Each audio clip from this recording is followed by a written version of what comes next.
Donc, Guylaine, on te laisse la parole. Guylaine Trou, donc, est chargée d'études en alimentation vache laitière au service élevage de la Chambre d'agriculture de Bretagne. Et donc, elle va nous présenter les résultats de cette stratégie en élevage. À toi, Guylaine. Oui, bonjour à tous. Donc, est-ce que vous voyez bien tous mon écran? Oui, c'est parfait. Oui, c'est bon. Merci. D'accord. Donc, je vais vous présenter, comme Sophie et Stéphane l'ont annoncé, les résultats de l'essai qui a été réalisé dans 5 élevages de l'ouest de la France sur l'hiver 2018-2019.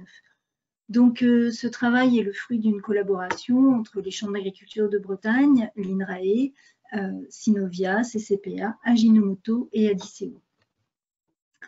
Les élevages qui ont participé à l'essai avaient 128 vaches en moyenne, avec des variations allant de 68 à 200 vaches. Ces vaches produisaient plus de 9500 kg de lait par vache, c'est-à-dire au moment du démarrage de l'essai, environ 35 kg de lait par vache et par jour. Donc, on est plutôt dans des élevages qui recherchent des hauts niveaux de production laitière. Les vaches étaient traites dans ces élevages au robot pour 4 élevages ou en salle de traite pour un élevage. Les éleveurs distribuaient une ration semi-complète à l'auge, à base essentiellement d'ensilage de maïs, complétée par 2 à 8 kg de matière sèche d'herbe stockée. À l'auge, les vaches recevaient en concentré un premier correcteur azoté, complété ou pas avec du concentré énergétique. Les vaches recevaient au DAC un deuxième correcteur azoté et du concentré de production. Les rations avaient en moyenne 32% de concentré, donc 4,2 kg de correcteurs azotés par vache et par jour. Sur les 5 élevages, en moyenne, les rations, donc nous appellerons les rations initiales, les rations témoins, T, étaient ingérées à 24 kg de matière sèche par vache et par jour, dosaient 16% de MAT, 18% de cellulose et 93 g de PDIE par kilo de matière sèche, donc en valeur 2007. Les apports en lysine digestible de ces rations initiales étaient de 6,9% de PDIE et 1,8% des PDIE pour la méthionine digestible. Donc, comme Sophie l'a indiqué, ces valeurs en lysine digestible et méthionine digestible de ces rations témoins étaient inférieures aux recommandations INRA. Le protocole qui a été mis en place, comme Sophie l'a indiqué, est un protocole en inversion avec 3 périodes successives. L'objectif était de maintenir le niveau de production laitière et d'avoir une augmentation du taux protéique. Pendant la première période, l'éleveur distribuait la ration témoin, qui est en fait sa ration habituelle, et cette période 1 a duré 1 mois. Ensuite, au cours de la seconde période, l'éleveur a distribué la ration expérimentale. Cette ration expérimentale correspond à la ration témoin T, auquel l'éleveur devait retirer 600 g en brut par vache et par jour, 2 correcteurs, donc le correcteur composé de soja ou à base essentiellement de tourteaux de soja, et cette réduction ayant lieu au DAC ou à l'auge selon les élevages. Pour compenser les apports en UF, l'éleveur devait rajouter 600 g de concentré énergétique par vache et par jour.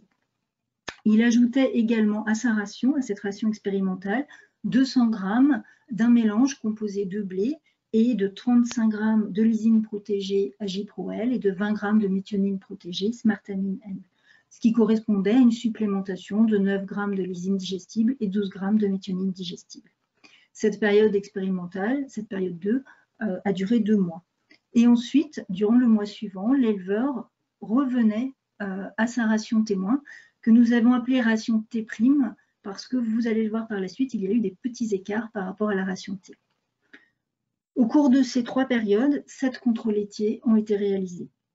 Les résultats que je vais vous présenter dans les diapositives suivantes portent sur les données de 444 vaches qui ont été présentes sur l'ensemble des 3 périodes. Il s'agissait de 173 primipares et de 271 multipares. Le stade de lactation moyen sur les périodes 1 et 3 était de 188 jours, et il correspond à la moyenne de stade de lactation sur la période 2. Donc, comme vous l'a expliqué Sophie, les moyennes des traitements T et T' peuvent bien être comparées à la moyenne du traitement E. Alors, en termes de résultats, vous allez voir qu'on peut réduire le correcteur azoté avec, si on compense, par un meilleur équilibre en acides aminés limitants. Et on observe un effet positif sur les performances. En effet, en moyenne, nous avons observé une amélioration du TP au cours de la période expérimentale de 0,5 g par kilo. Cette augmentation est significative. Il y a eu également une augmentation de la production laitière de 0,6 kg par vache et par jour, une augmentation des matières protéiques de 39 g par vache et par jour.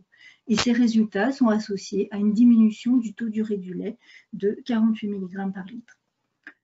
Ces effets ne sont pas significativement modifiés par la parité, par le stade de lactation, ni par le niveau de production laitière ou le TP au démarrage de l'essai. Les ratios expérimentales, grâce à la supplémentation en acides aminés, sont proches des recommandations en termes de teneur en lysine digestible, puisqu'on est, selon les élevages, entre 7,1 et 7,4% des PDIE, et également en méthionine digestible, puisqu'on atteint les recommandations de 2,3 à 2,5% des PDIE.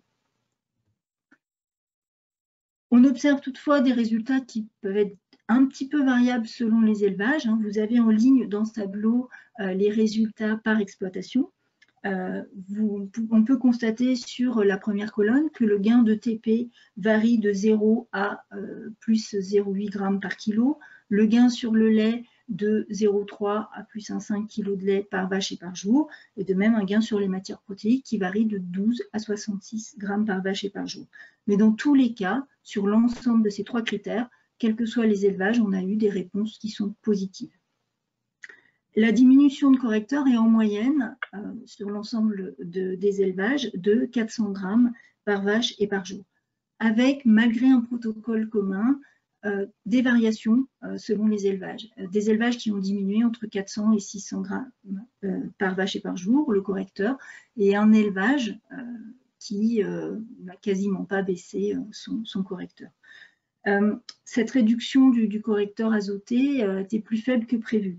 En fait, on a bien eu une diminution de 500 g entre la période expérimentale, enfin, entre le traitement expérimental et la ration témoin, mais on n'a pas eu la remontée de correcteurs aussi importante que le prévoyait le protocole, puisque entre E et T', on a une remontée de correcteurs de seulement 200 g par vache et par jour, ce qui s'explique par à la fois des variations d'ingestion et également par